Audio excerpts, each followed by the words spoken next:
Demon hunters, warring gods, and forgotten worlds await with T&M Comics. Click the links below to enter their fantastical realm.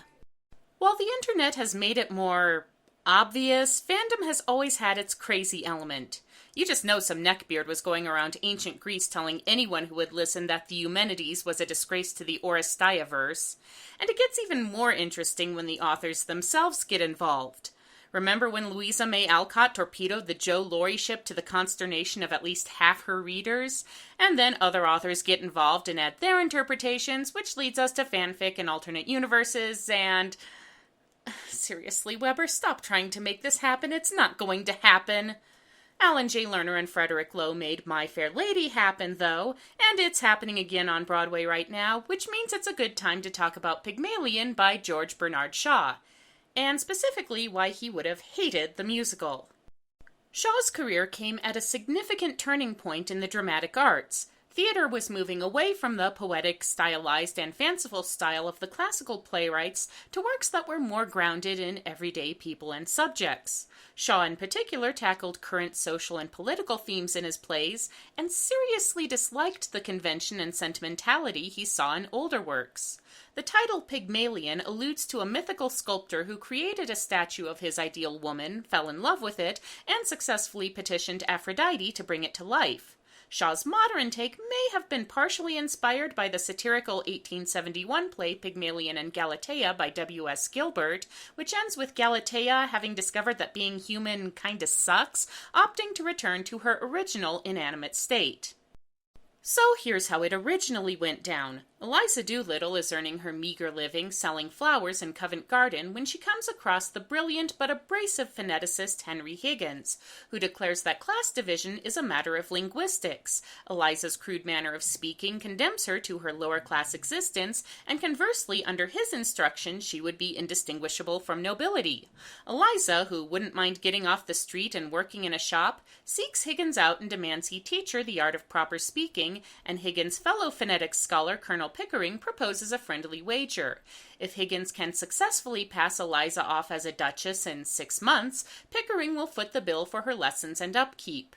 After a disastrous trial run where Eliza says very vulgar things in a very posh accent, the experiment is a success and the men congratulate themselves on a job well done, completely ignoring the woman who did all the hard work. Infuriated by their neglect and now feeling adrift between social positions, Eliza storms out, eventually being discovered in the care of Henry's mother and cool old lady in residence, Mrs. Higgins. Although Higgins is impressed by Eliza's newfound confidence and independence, and even admits in his own no-social-skills way that he cares for her, Eliza refuses to return to his home and declares her intention to marry Freddie Eynsford Hill, a sweet but impoverished gentleman who is taken with her. Higgins habitually tells Eliza to run some errands for him and has a laugh over her proposed union with Freddie.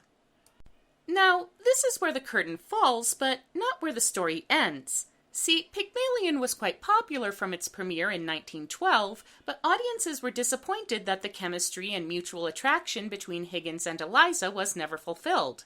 Theater owners tried to appease their patrons, adding business such as Higgins tossing Eliza a bouquet from a window, which has to be the least Higgins-like act they could imagine. Shaw was infuriated by the attempts to shoehorn a conventional happy ending onto his work, and in 1916 added an essay entitled What Happened Afterwards to the published script. In it, he explains that Eliza's age and nature would make her prefer Freddie's affectionate, if less dynamic personality to a lifetime of shouldering Higgins' mental load, and that after a rocky start, mostly stemming from the fact that neither of them ever learned how to earn a steady living, the Eynsford Hills eventually settle into a comfortable merchant-class existence as owners of a florist and greengrocer's shop. Though Eliza remains friends with Pickering and Higgins and even harbors a bit of an infatuation for the latter, Shaw makes it clear that it's never anything more in his concluding line. Galatea never does quite like Pygmalion. His relation to her is too godlike to be altogether agreeable. Because Higgins and Eliza's relationship is founded on fundamentally unequal terms, any marriage between them would be likewise unequal and therefore could never be completely happy. Furthermore, Eliza as Galatea comes to life not when she emerges as the elegant lady Higgins has shaped her to be, but when she declares her independence of him. To go back to letting him hector her about his slippers would be a regression for her, and contradict much of her character development. Such was George Bernard Shaw's reasoning, and for my money it makes a lot of sense. So why did audiences and Lerner and Lowe have such a hard time taking him at his word? I think it comes down to expectations. Pygmalion is subtitled A Romance, but I have to believe Shaw meant this at least semi-ironically. The play is really an examination of the effects of language on society and identity, with some side digressions into the relationship of class and morality courtesy of Eliza's cheerfully unethical father. Audiences, however, expected the romance they were promised, and there's few things romances like more than a couple who start out arguing and end up embracing. Lerner and Lowe, too, were working on the expectations of the traditional musical comedy structure, and the conventions of that genre would have Eliza and Higgins together at the end. And, unlike My Fair Lady, Pygmalion never shows us Eliza's tutoring process, only the aftermath. There's no joyful Rain in Spain celebration or I Could Have Danced All Night to sell them as a plausible couple. And let's face it, even something as emotionally tone-deaf as I Have Grown Accustomed to Your Voice and Appearance sounds much more romantic with a sweeping ballad behind it. And that's why I think it's a good time to learn some grammar. Now did I stammer?